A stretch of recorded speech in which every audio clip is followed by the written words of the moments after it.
Hello বন্ধুরা, সকলে কেমন আছো? আমি নতুন একটা ভিডিও নিয়ে চলে এসেছি আবার।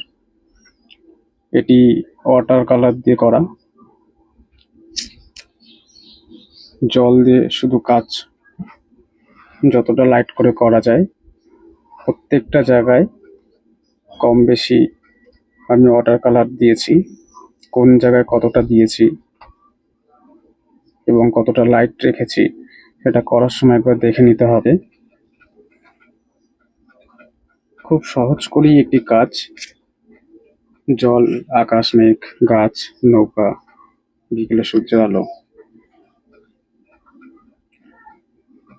তো কাজটার মধ্যে কোনো কঠিন ব্যাপার নেই, যাতে সকলেই কাজটি করতে পারে। এর জন্য খালি ব্রাশের স্ট্রোক কোন জায়গায় কতটা দিয়েছি এটি একটু একটু ফলো করে নিতে হবে।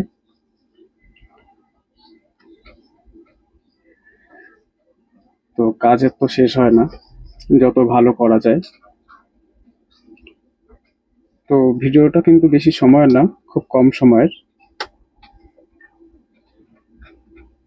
এবং সেটি আমি তাড়াতাড়ি করে দেখাচ্ছি। বর্তমান মানুষের সময় খুব কম। কিছু জায়গায় আমি কালো ব্যবহার করেছি, কারণ ছবিটি ছোট। ডাইরেক্ট কালো নয়, কালোটি তৈরি করে নিতে হয়েছে বিভিন্ন কালার দিয়ে।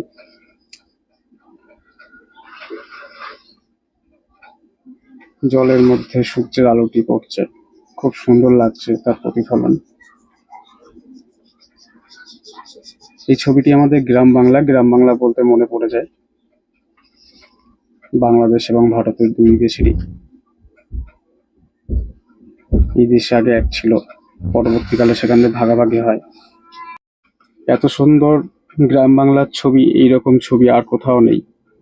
এর জন্যই ভারতবর্ষ সকল মানুষের দেশ, সবাইকে গ্রহণ করে, সবাইকে আকর্ষণ করে। ভালো লাগার কোনো শেষ হয় না, সময়ের সাথে সাথে মানুষের ভালো লাগার পরিবর্তন ঘটে।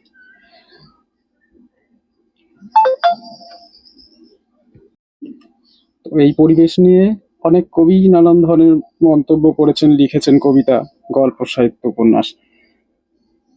তো রবীন্দ্রনাথের বহু লেখার মধ্যে এরকম পরিবেশ পাই, জীবনানন্দ দাশের লেখায় পাই, কিন্তু প্রত্যেকটি কবি আমাদের খুবই প্রিয়। ওনারা দুই দেশের বাঙালিদেরকে তাদের লেখা খুব আকর্ষণ করিয়েছে। তো বর্তমান ভারতবর্ষে এরকম তাদের লেখা হয়তো খুব কম পাওয়া যায়। নমস্কার।